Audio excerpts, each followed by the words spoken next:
আমি যখন থাকবো না তখন বাগানটা ধরে রাখার দায়িত্ব তোমাদের।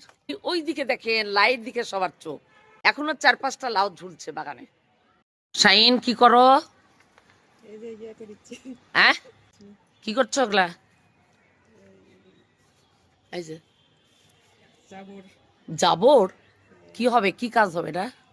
ওখানে যাও শাইন, ওখানে যাও, এর মধ্যে সেট হবে, বুঝছো? সুন্দর করে সেট করবা। এই মাটিগুলা ঢেলে ফেলো, ঢেলে ফেলো। এই মাটিগুলাতে অনেক চারা দিচ্ছিলাম আমি, এই চারাগুলা কোনো কাজে লাগবে না। হ্যাঁ, কোনো কাজে লাগবে না। এই যে দেখছো, দেখ মাটি ভালো ভালো না হলে আগে এখানে রাখো, মাটিগুলো এখানে রাখো। এগুলো শিখতে হবে। আমি যখন থাকবো না তখন বাগানটা ধরে রাখার দায়িত্ব তোমাদের। ঢ্যাঁড়স হয়েছে, চিন্তা করা যায় না। এই ঢ্যাঁড়স গাছের ঢ্যাঁড়স প্রতিদিন তুলতে হয়। দেখছো কি সুন্দর ঢ্যাঁড়স, তার সাথে লেবুগুলো কত অদ্ভুত, চিন্তাই করা যায় না। বর্ষার সময় গাছের কোনো যত্ন করতে না হলেও কিছু কিছু জিনিস আছে যে জিনিসগুলা খুবই মারাত্মকভাবে চোখে খেয়াল রাখতে হয়।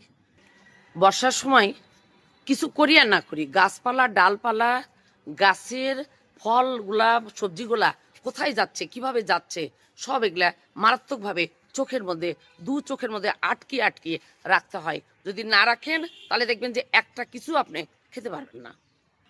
ধুন্দুলগুলা চালের উপর এরকম নেটের উপর উঠেছিল, সেই ধুন্দুলগুলাকে আমি কিছুতেই আর করিনি, ছেড়ে দিয়েছি, ঝুলিয়ে দিয়েছি। কারণ ঝুলিয়ে দিলে এরা দ্রুতই বৃদ্ধি হয়। এখানে 2টা ধুন্দুল আছে, এরা মনে হচ্ছে পঙ্গুত্ব অর্জন করতে যাচ্ছে। গাছের গোড়ায় যখন ভিটামিন বেশি না থাকবে বা মাটিতে পর্যাপ্ত পরিমাণে খাবার না থাকবে, তখন এই সবজিগুলা এরকম আকৃতি ধারণ করে। কারো লেজ মোটা, কারো মাথা মোটা।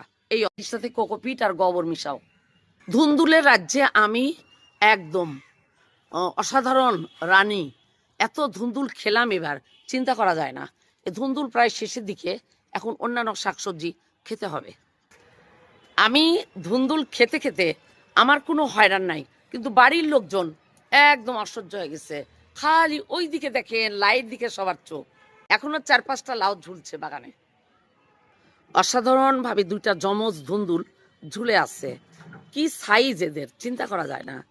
কেউ অর্ধচন্দ্রাকার, কেউ আবার অর্ধপঙ্গু। এই দুইজনের অবস্থানটা কি হবে পরবর্তীতে জানি না, তবে পুষ্ট হলে দেখা যাবে যে এটা খাওয়া যাবে কিনা। প্রতিদিন ঢ্যাঁড়স তুলতে হয়, এইরকম ঢ্যাঁড়স, এটা দেশি ঢ্যাঁড়স। একদিন একটা ভিডিওতে আমি দেখলাম যে হাইব্রিড ঢ্যাঁড়স দেখা যাচ্ছে, যে অনেক বড় বড় ঢ্যাঁড়সের আকৃতি। সেই ঢ্যাঁড়সগুলা দেখতে খুবই সুন্দর লাগছে, খেতে কতটা ভালো হবে আমি জানি না। তবে আমরা দেশি লোক, দেশি সবজির সাথে বেশি পরিচিত থাকি এবং এগুলো খেতেই বেশি পছন্দ করি। তো বন্ধুরা, আমার ভিডিওটি কেমন লাগলো অবশ্যই লাইক কমেন্ট শেয়ার করবেন আর আমার পাশে থাকবেন। Happy gardening.